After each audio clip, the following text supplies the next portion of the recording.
नमस्कार, मैं निकिता शुक्ला और आप देख रहे हैं समय Bharat 24x7। Cruise drugs case में बॉम्बे हाई कोर्ट की सुनवाई। किंग खान के बेटे आर्यन खान को मिली जमानत। वकीलों समेत परिवार के साथ मनाया जश्न। अभिनेता शाहरुख खान के बेटे आर्यन खान, मॉडल मुनमुन धमेचा और अरबाज मर्चेंट को बॉम्बे हाई कोर्ट ने बड़ी राहत दी है। ड्रग्स केस में अदालत से तीनों को जमानत मिल गई है। आर्यन इस समय मुंबई के ऑर्थर रोड जेल में बंद हैं। सुनवाई के दौरान एनसीबी के वकील अतिरिक्त सॉलिसिटर जनरल अनिल सिंह ने जमानत का जोरदार विरोध किया। एनसीबी ने कहा कि आर्यन करीब 2 साल से ड्रग्स का सेवन कर रहे हैं और साजिश का हिस्सा है। क्रूज पर ड्रग्स की जानकारी उन्हें थी। आर्यन को बेल नहीं दी जा सकती है। अमेठी में मछली पकड़ने गए 3 लोगों पर चढ़ा डंप पर 2 लोगों की मौके पर हुई मौत, एक की हालत गंभीर।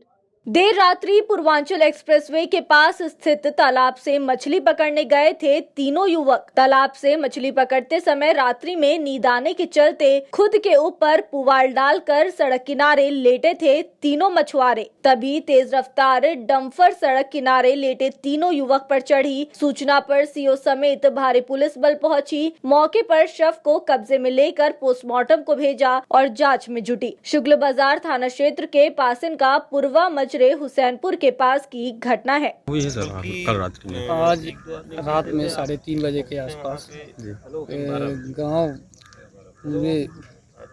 पूरे पासिन मौजा हुसैनपुर थाना बाजार से खुल के रामचंद्र और कुलदीप 2 बच्चे थे जो मछली मारने के उद्देश्य से यहाँ पे आए थे और एक गाड़ी आ रही थी। रात में इन्हें नींद आई।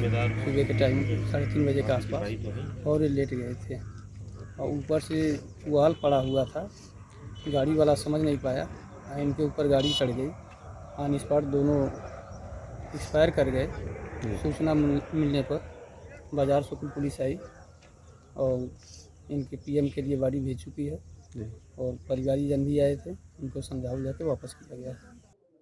केंद्र सरकार का बड़ा फैसला। आरबीआई गवर्नर शक्तिकांत दास का कार्यकाल 3 साल बढ़ाया गया। अब शक्तिकांत दास दिसंबर 2024 तक आरबीआई गवर्नर बने रहेंगे। नरेंद्र मोदी सरकार ने आरबीआई गवर्नर शक्तिकांत दास का कार्यकाल 3 साल बढ़ाने का फैसला किया है। अब शक्तिकांत दास दिसंबर 2024 तक आरबीआई गवर्नर बने रहेंगे। शक्तिकांत दास का कार्यकाल 10 दिसंबर 2021 को खत्म हो रहा था। आधिकारिक बयान के मुताबिक कैबिनेट की नियुक्ति समिति ने भारतीय रिजर्व बैंक के गवर्नर के रूप में शक्तिकांत दास की पुनर्नियुक्ति को 10 दिसंबर 2021 से 3 साल की अवधि यानी कि अगले आदेश तक के लिए बढ़ा दिया गया है। सरकार का ये फैसला काफी अहम माना जा रहा है। दरअसल कोरोना महामारी के चलते भारतीय अर्थव्यवस्था को भी चोट पहुंची है। ऐसे में शक्तिकांत दास का इस पद पर बने रहने से अर्थव्यवस्था में ग्रोथ करने में मदद मिल सकती है। शक्तिकांत दास 64 के नेतृत्व में कोरोना काल में केंद्रीय बैंक ने ब्याज दरों में कमी और विकास का समर्थन करने और सबसे खराब दौर में लिक्विडिटी बनाए रखने का प्रयास किया था। नगर पालिका परिषद कार्यालय जायस में विद्युत कैंप लगाकर कर्मियों ने वसूला राजस्व। 60,000 लगभग राजस्व बिल वसूली हुई।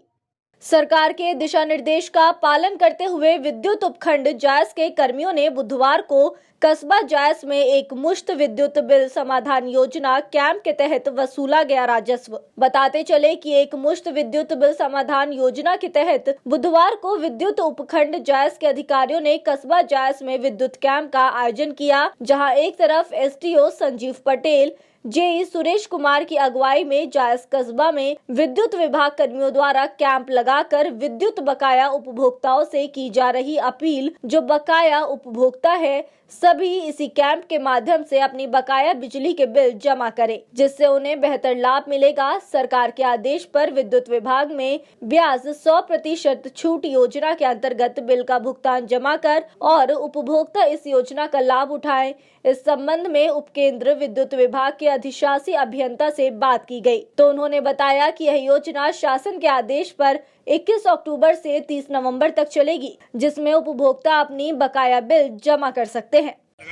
सर आज इसके चल रहा काम यहाँ पे ये OTS स्कीम चालू है, इसी के तहत कैंप लगे हुए हैं जी। इसमें LMB1, LMB2, LMB5 के उपभोक्ताओं को छूट प्रदान की जा रही है। इसी सिलसिले में जगह जगह कैंप लगाए गए हैं। ये जायस टाउन में एसडीओ जायस के इससे लगा हुआ है कैंप। इस तरह से इस उपखंड के विभिन्न क्षेत्रों में भी कैंप लगे हैं और जनपद में भी विभिन्न जगहों पर लगाए गए हैं। और मैं आप लोगों के माध्यम से उपभोक्ताओं से भी ये अपील करना चाहूँगा कि इस योजना का लाभ उठाएं और अपना जो बकाया बिल है जमा करें ताकि समय से वो अपने इस योजना का लाभ ले सकें। ये योजना कब से कब तक के लिए है? ये योजना 30 नवंबर 2021 तक अभी लागू है और ये 3 ही कैटेगरी के कंज्यूमर इसमें सम्मिलित किया गया। मार्क जुकरबर्ग ने बदला सोशल मीडिया प्लेटफॉर्म फेसबुक का नाम। मेटावर्स के लिए फेसबुक ने किया नाम में बदलाव। व्हाट्सएप और फेसबुक मैसेंजर के नाम भी किए जाएंगे अपग्रेड।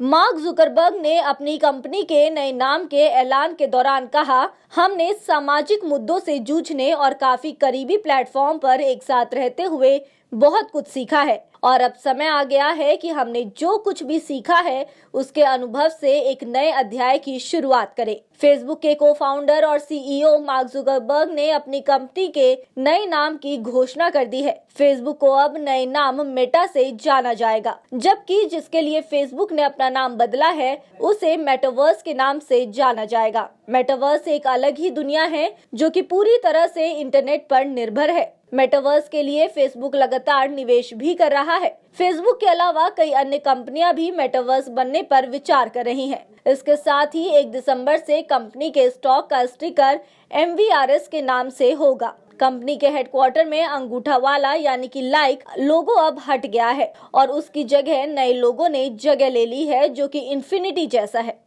खाद्य सुरक्षा एवं औषधि प्रशासन समिति की जिलाधिकारी ने किया बैठक। दीपावली त्योहार के दृष्टिगत अधिक से अधिक नमूने संकलित कर जांच कराने के दिए निर्देश।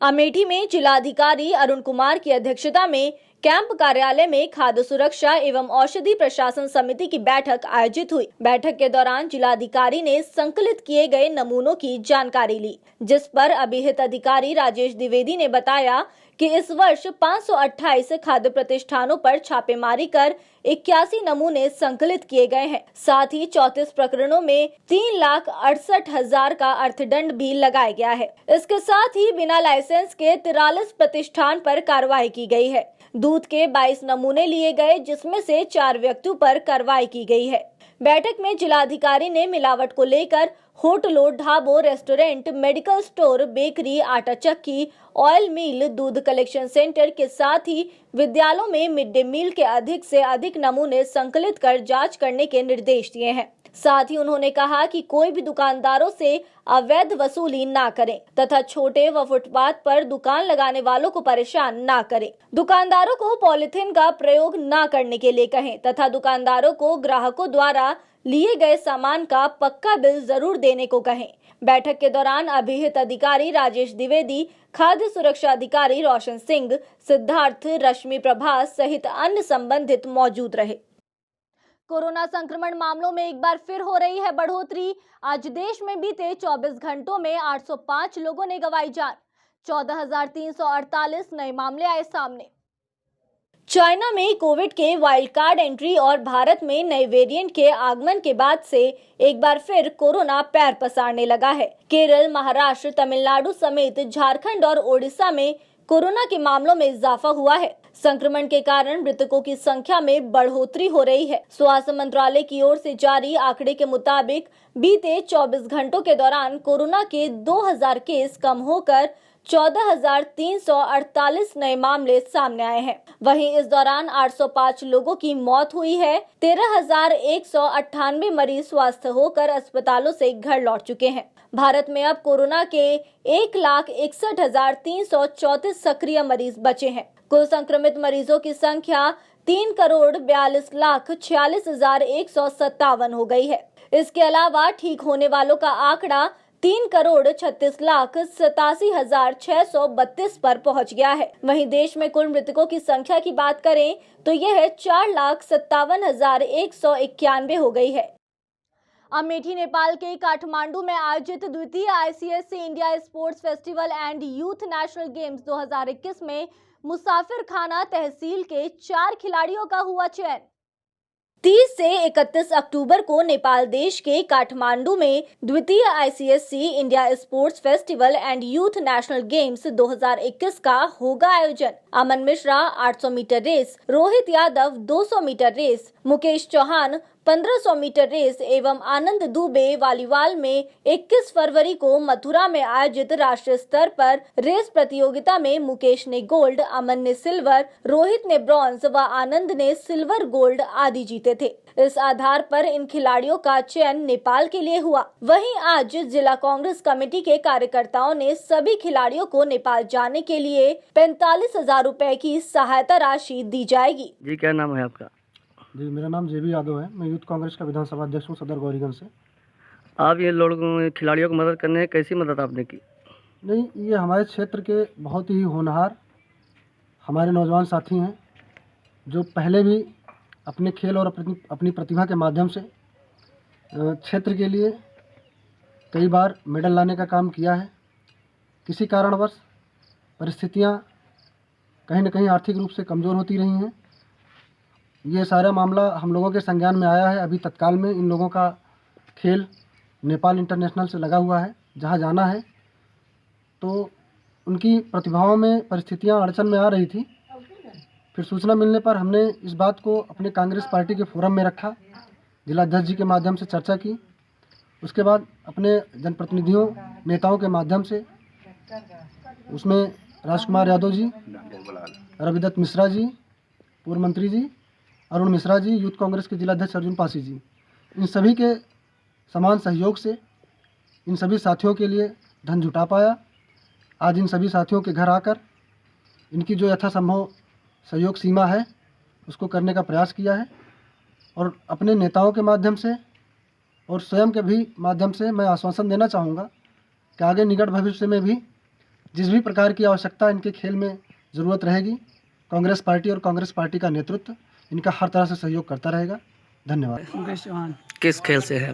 1500 मीटर एथलेटिक। ये आप खेल जो जागृत हो रहे हैं, कैसे आपको प्रतिभा मिली? प्रतिभा मिली, हम लोग खेल रहे थे, हम लोग को कोच का वो मिला तो हम लोग चले गए मथुरा खेल के नेशनल खेले, तो उसके द्वारा अभी पता मिला तो इंटरनेशनल के लिए जा रहे हैं। कब से है वहाँ? इंटरनेशनल में 30-31 है, 2 दिन का गया। आपको भी मदद मिली? हाँ, मिली है। JP यादव की मदद से कांग्रेस राहुल गांधी की तरफ से हमें सहायता मिली है 11,000 की। कितने लड़कों को मिली है? 4 लड़कों की। कब जा रहे हैं लड़के जा रहे हैं कल। इससे पहले कोई मदद कहीं से मिली? नहीं। दिल्ली हाईकोर्ट ने राजधानी से 2 गिरफ्तारी कर यूपी पुलिस को लगाई कड़ी फटकार। दिल्ली हाईकोर्ट ने 21 साल की लड़की से रजामंदी से शादी करने वाले युवक के पिता व भाई को गिरफ्तार करके और करीब 2 महीने से कैद रखने पर उत्तर प्रदेश पुलिस को कड़ी फटकार लगाई। जस्टिस मुक्ता गुप्ता ने कठोर शब्दों में चेतावनी देते हुए बोला कि उत्तर प्रदेश पुलिस को दिल्ली में गैरकानूनी काम करने की छूट नहीं मिलेगी। कोर्ट ने कहा, गिरफ्तारी के समय दिल्ली पुलिस को सूचित भी नहीं किया गया। सुनवाई में मौजूद उत्तर प्रदेश में शामली थाने के SHO ने सफाई दी कि पुलिस को नहीं पता था कि लड़की बालिग है। लड़की की मां ने बेटी के अपहरण की रिपोर्ट में उम्र नहीं बताई। यह भी कहा कि गिरफ्तारी शामली में ही बस स्टैंड से हुई। इस पर हाईकोर्ट ने उनसे शपथ पत्र में बयान दाखिल करने को कहा। कोर्ट ने कहा, यूपी पुलिस ने कानून तोड़ा है तो CCTV फुटेज मंगवा कर देखे जाएंगे। फुटेज व कार्रवाई में शामिल वाहनों के नंबर जांचे जाएंगे। अगर यूपी पुलिस दिल्ली में प्रवेश करती हुई मिली तो सख्त कार्रवाई होगी। क्षेत्र पंचायत सदस्य के बेटे का अपहरण का किया प्रयास, पीड़ित की तहरीर पर एक नामजद 3 अज्ञात के खिलाफ पुलिस ने दर्ज किया मुकदमा। खबर अमेठी जिले के तिलोई तहसील के मोहनगंज कोतवाली क्षेत्र के भावापुर मजरे अहूरी से है, जहां भावापुर मजरे अहूरी निवासी वर्तमान क्षेत्र पंचायत सदस्य मोहम्मद सलीम की पत्नी ने मोहनगंज कोतवाली पुलिस को शिकायत पत्र देकर बताया कि पीड़िता के घर पर सागर निवासी आशापुर रूरू अपने 5 से 6 अज्ञात साथियों के साथ आए काले रंग की स्कॉर्पियो से आए। पूर्व में हुए ब्लॉक प्रमुख के चुनाव में राजनीतिक रंजिश व वोट देने की बात को लेकर भद्दी भद्दी गालियां व जान से मारने की धमकी देते हुए पीड़िता को जबरदस्ती पकड़ 4 पहिया वाहन में बैठने लगे, जिस पर पीड़िता के द्वारा शोरगुल सुन पीड़िता की जेठानी व उनकी बहू बीच बचाव करने पर 4 पहिया सवार लोगों को पीड़िता को छोड़कर पीड़िता के 12 वर्ष बेटे समीम को अपने साथ उठा लिया और अपने साथ ले जा रहे कि रास्ते में रोककर आरोपी कुछ करने लगे तो पीड़िता का पुत्र खिड़की खोलकर अपने घर वापस आ गया। वहीं मामले की सूचना पीड़िता ने स्थानीय पुलिस को दी। इस संबंध में मोहनगंज कोतवाली प्रभारी निरीक्षक भूपेंद्र सिंह से बात की गई तो उन्होंने बताया कि पीड़ित की तहरीर पर एक नामजद व 3 अज्ञात के खिलाफ मुकदमा पंजीकृत कर लिया गया है। मैं भावापुर अहुरी का रहने वाला हूँ जी। मेरा मामला इलेक्शन के संबंध था। हाँ। मैंने पैसे किसी से नहीं लिया, पैसे का लालच देते हुए मुझसे वोट मांगते थे, मैंने वोट नहीं दे सके। हाँ। मान के चलो उसी विरोध में हमसे दुश्मनियों के साथ साथ हमको मारना चाहते हैं। अच्छा, अब बताइए मतलब क्या किस बात के वो पैसे मांग रहे हैं आपसे? हम जो उनके साथ नहीं थे। अच्छा, इसलिए कि हम उनके दुश्मन के साथ गए हैं, इसलिए मुझसे अपनी दुश्मनी अदा कर रहे हैं। अच्छा अच्छा, तो क्या आपने पैसे लिए थे उनसे? जी नहीं, कुछ नहीं ले। अभी तो आप थोड़ी देर पहले बोले थे कि पैसा मैंने 2.5 लाख लिया है। नहीं नहीं, कुछ नहीं। अच्छा, आपने कुछ भी नहीं लिया? नहीं लिया। फिर भी आपसे वो पैसे जबरदस्ती मांग रहे हैं? जबरदस्ती मांग रहे हैं कि हमको वोट नहीं दिया, पैसे दीजिए। पैसे दीजिए, क्यों मुझे इतने दिन से परेशान कर रखे? अच्छा, तो इसके बाद क्या हुआ आपके साथ? हम तो थे ही नहीं, घर पे थे ही नहीं। हाँ। मेरे बच्चे थे। हाँ। हमारे घर गए, हमारे बच्चों को उठाया गया, हमारे बेटे को उठा के लाया गया, हमारी पत्नी को जबरदस्ती डिग्गी के अंदर गाड़ी के डाल दिया गया। फिर मेरे मोहल्ले के 2-4 लोग, मेरी भाभी वगैरह आई, वो सब लोग जबरन काहे का मतलब गाड़ी से इनको आँच के निकाले, इनके नाक से देख लीजिए क्या क्या निकल गया है, और ये ऑपरेशन के मरीज हैं, इनके इतनी तकलीफ है, काहे का मतलब वो इस पे भी तरस नहीं खाए, डिग्गी खोल करके सीट रख दिए ऊपर, उस पे बैठ गए और पैर बाहर पड़ा है तो सब लोग 2-3 लोग मिल करके उसको पैर पकड़ के तो आँच के बाहर निकाले। अच्छा, इनका क्या नाम है आपकी पत्नी का? सहरुल। तो इनको छोड़ दिया उन्होंने? इनको हमारी भाभी वगैरह सब लोग मिलके उनको छोड़ा लिया, हमारे बेटे को मुंह में कपड़ा लपेट करके लेके चल दिए। उसको कहाँ पर छोड़ा? उसको यहाँ से लेके गए जामो इलाका से आके पूरे अहुरी भवन के पुरवा के पुल पर खड़ा होकर कुछ कर रहे थे, और जब तक वो बच्चा ने गाड़ी को गेट खोल करके अपना एक बैग खेतों से भाग लिया। कहाँ की रहने वाली हैं और क्यों आई हैं थाने, क्या मामला है आपका? हमका भैया काल गए हैं रात में, का कहते कि मारे वारे खातिर गया है। क्या मामला था, किस लिए, किस वजह से, क्या रंजिश थी? हम न भैया पैसे हमारा इनके ब्लड प्रेशर, बीपी, शुगर। क्या किसी को पहचानती हैं आप? नहीं। आप किसी को नहीं पहचानती? उनमें से किसी को पहचाना नहीं आप? नहीं। कौन लोग थे, क्यों आए थे, क्या कहा था आपसे? नहीं, क्या कहा था आपसे? कुछ कहा था, कुछ कहा था? हाँ, हमका घसीट के मारे। नहीं, क्या कहा था, क्या कहा था, किस बात को? हमसे कहीं तुम्हारा पति कहाँ है, तुमका वो नहीं है। हाँ। तो कहीं उसको बोलो हमको पता नहीं है कहाँ गए, सुबह मिलेगा। अच्छा, तो किस लिए पूछ रहे थे? आपने पूछा नहीं किस लिए पूछ रहे हैं?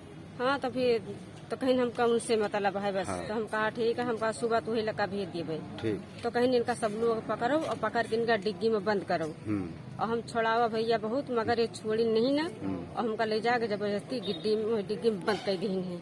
आधा पैर हमारे बाहर और आधा अंदर, और जब पकड़ के सर अंदर घुसियर दी नहीं, अभी जब हमारे जेठानी उठानी आई है तो ये हमका बाहर निकाली है।